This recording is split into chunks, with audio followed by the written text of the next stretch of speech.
Kenapa kita disuruh kalau ingin benar, ingin selamat dari neraka, ikuti aku dan sahabatku?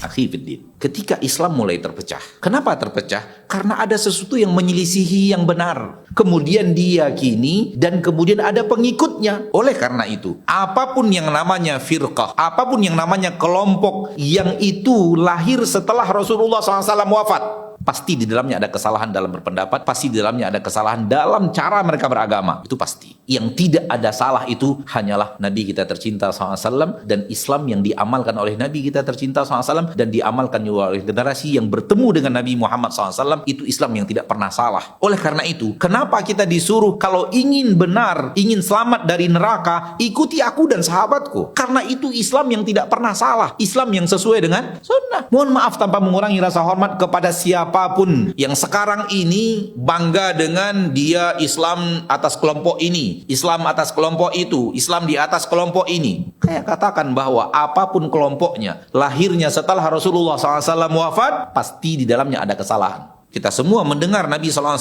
bersabda, umatku terpecah menjadi 73. Semuanya terancam neraka, kecuali hanya satu.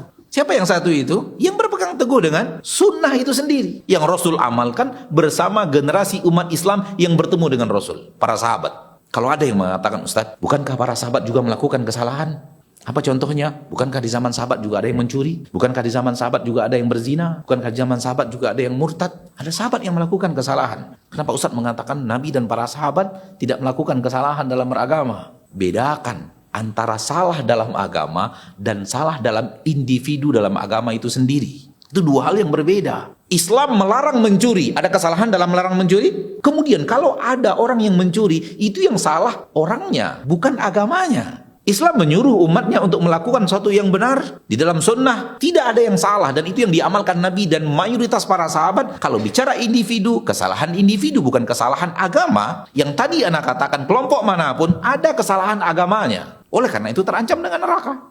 Karena di dalamnya ada kesalahan yang akan dituntut oleh Allah Taala. Sekiranya tidak Allah maafkan, terancam dengan neraka. Sekiranya Allah maafkan karena itu adalah maksiat yang kemudian terhindar dari neraka disebabkan mendapatkan maaf dari Allah Taala.